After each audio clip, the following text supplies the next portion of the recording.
yéen ñi nga xam ne yéen a ngi dooree seetaan seen chaîne bii di 3e vision. salaamaaleykum mbokk internet yi ñu ngi leen di nuyu rawatina ñi nga xam ne mooy 3e vision. ñu ngi leen di ñaan ngeen abonné wu fii daal di bës cloche bii loolu moo leen di permettre vidéo bu njëkk a génn ngeen njëkk a bokk si ñi koy seetaan.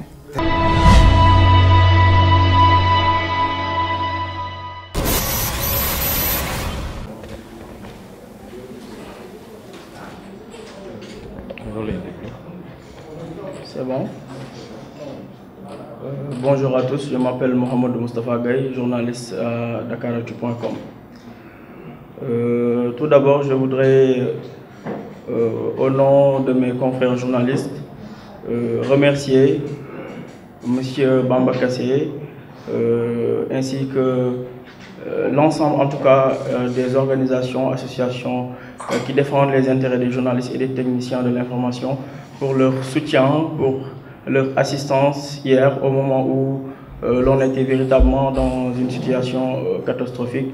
Donc je tenais à leur dire merci et voilà, on avait besoin de ce soutien et ils étaient là. Merci également à la gendarmerie pour leur réaction qui a été d'une véritable promptitude. Donc merci également aux éléments des sapeurs-pompiers aussi qui nous ont porté assistance. Donc pour revenir de façon résumée aux incidents qui ont eu lieu hier dans la région de Tambacounda avec la caravane du Pur. Donc tout est parti d'une histoire d'affiche qui opposait les membres de la coalition Benno Bokk Yakaar qui étaient au niveau de la maison d'en face, et de l'autre côté il y avait le camp des militants du PUR.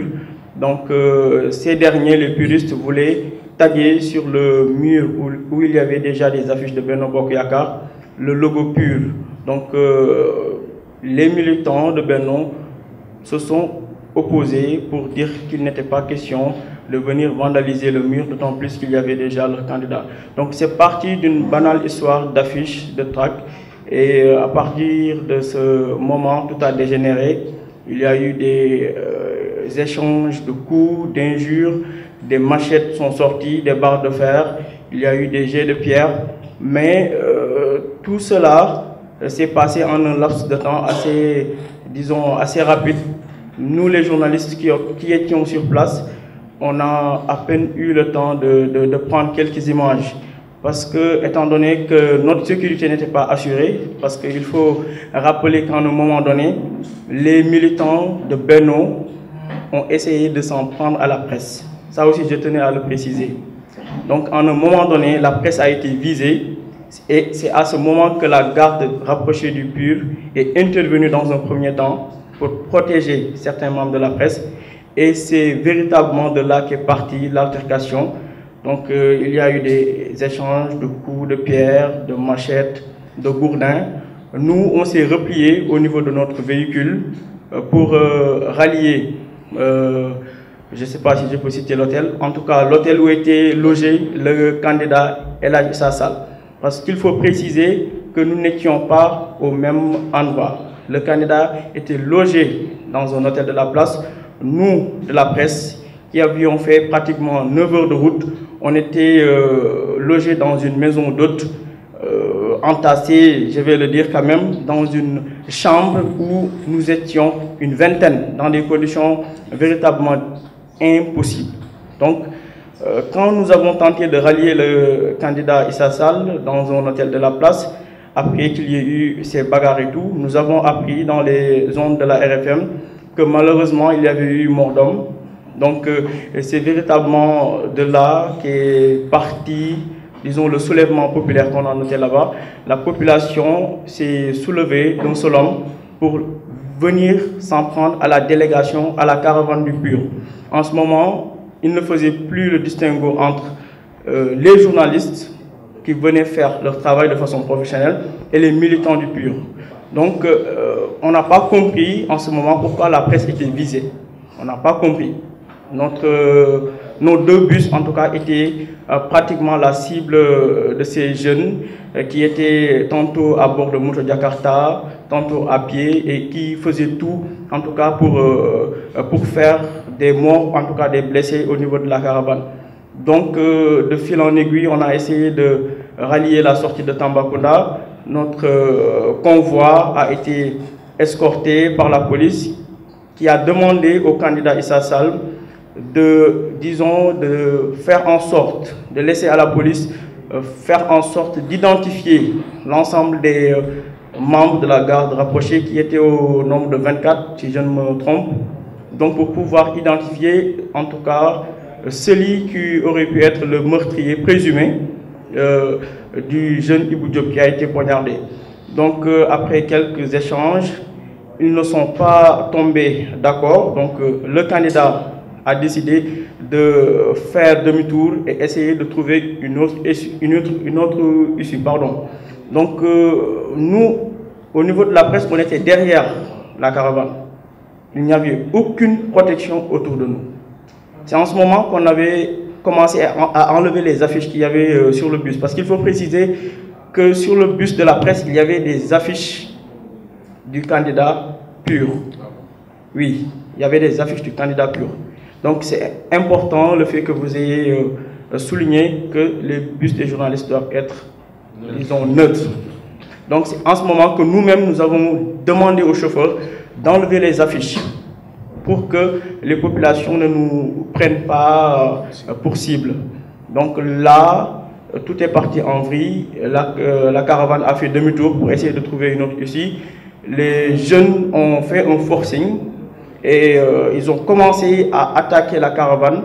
Les gendarmes, les policiers en tout cas en ce moment, je ne saurais l'expliquer, sont restés assez inactifs. Je ne sais pas pourquoi, il n'y a pas eu de gaz lacrymogène lancé, il n'y a pas eu de tentative de contenir la foule. Donc on a fait demi-tour et c'était le sauf qui peut. C'était le sauf qui peut. Dans la panique générale, notre chauffeur a, disons, non, avant que l'on ne se renverse, on a pris une piste latéritique. Il y avait aucune visibilité, la piste était extrêmement dangereuse et les jeunes s'étaient coordonnés. Parce que ça aussi, il faut le souligner, ils étaient extrêmement organisés. À chaque 100 mètres, 200 mètres, il y avait un groupe de 10, 20 jeunes qui nous attendaient, tantôt avec des Jakarta, tantôt à pied, et qui attendaient que la voiture passe, en tout cas les bus des journalistes, pour sortir de nulle part et nous attaquer. Donc en ce moment, le véhicule du candidat qui était devant a foncé sur le barrage et nous, la presse, nous avons été, je vais le dire, abandonnés. On a été laissés à nous-mêmes sans aucune aide, aucune forme de secours ni de sécurité autour de nous. Donc là, on a pris les choses à bras le corps. On a demandé au chauffeur de foncer sur le barrage parce qu'il y avait un barrage de Jakarta devant nous. On était encerclés de partout. Il y avait des jeunes qui sortaient de nulle part, qui nous jetaient des pierres. Donc la voiture qui était devant a foncé en premier. Donc il y a eu un choc avec un pick-up qui était devant. Et malheureusement, c'est dans cette voiture qui était notre confrère Ibrahim Khalil Sen qui a reçu une pierre qui a traversé la vitre pour venir le toucher en plein visage.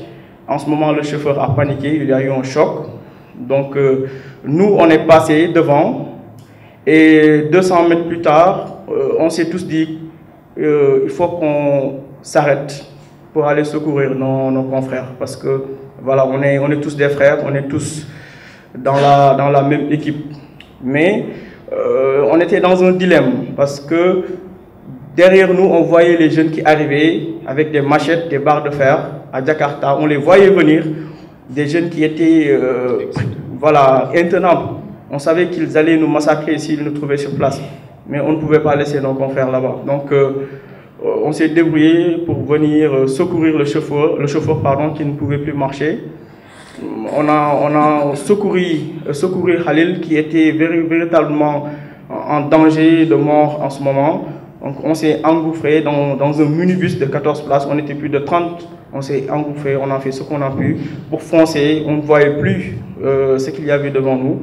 Donc 300 mètres après, on a pu se réfugier dans un dispensaire. Au début, même le vigile ne voulait pas nous laisser entrer parce qu'il savait que les jeunes pouvaient venir et saccager tout le dispensaire. Mais à force de négociation, on a pu cacher le bus derrière le dispensaire et nous entasser à l'intérieur, donner les premiers soins aux blessés en attendant que les premiers secours n'arrivent. Donc la presse, encore une fois, n'a pas été, j'ai envie de dire, a été méprisée totalement.